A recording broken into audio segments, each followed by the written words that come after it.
Stupid question. There are no stupid questions, only stupid answers. So ask anything you like. Oh no, this is very stupid question.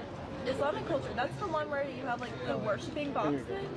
Okay. You guys have a good day. All right, so you have a Quran, read it. This is the words of the Creator. So if you want to know about the Creator, you have the words, then come back. Okay? Thank you. All right, so first thing, Islam's not a culture, it's a religion. Not culture. Sure, I got you. Don't worry. Don't worry. I'm going to explain it. So we have a place called the Kaaba, right? And it's not that it's the box concept. This is where Abraham and Ishmael built a place of worship. So when you look at the Kaaba, this is a place that was made holy from the time of Adam, and the different prophets went there, right? Like Abraham and Ishmael, they're the one that built the original building, and it wasn't square at the time. It had a little curved area, right? And it's been rebuilt over time, and it's a central point of pilgrimage and prayer to unite the believers from around the world. So we worship only one Creator, but we do face the Kaaba as a unified place to focus, right? Even though, oh, assalamu alaikum.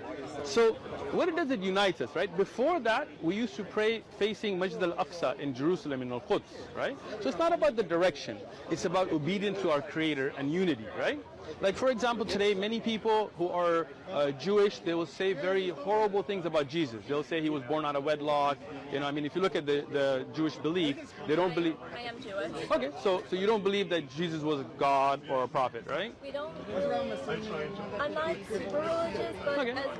as far as I know, I don't think we really believe in Jesus at all. Like, Exactly. So, and I spoke to a lot of rabbis here and Orthodox and Reform. They will say, well, he was born out of wedlock, meaning Mary had illicit relations and he was born out of that. They don't believe he was a miraculous birth, right? So we believe that Jesus was born miraculously, right? So it kind of unites together, right? Now, a lot of Christians may say very horrible things about the Prophet Muhammad, peace be upon all of them, right? But us, we believe in him as well. So we believe in Abraham. And what happens as somebody from the Jewish faith or Christian faith or Islamic faith, when we look at the Kaaba and we look at the unifying factor of Abraham, knowing Abraham was a Muslim, somebody who submitted himself, made a place of worship to worship the one true God, right? It unites mankind. And then it reminds Christians and Jews that every prophet was a Muslim. We're not on a new religion. We don't worship a new God. We don't have new prophets. We believe in all of them. But the problem is, for example, a lot of the people of the Jewish faith, they stopped their belief from Jesus and Muhammad. They just stuck, right? The Christians, they misunderstood Jesus, right? They took him to be the Son of God, literally. And as, I don't know if you know Hebrew or Aramaic. Okay, excellent. So you know in Hebrew, for example, you may call somebody a son out of endearment, but not necessarily a physical son, right? Even in English, sometimes you'll see like a Catholic will go to a priest and say, "Forgive me, Father," right? But they don't mean like father, right? Or somebody may come up to you and say, "Come here, son," like to a person, right? But they don't mean like you're physically my son, right?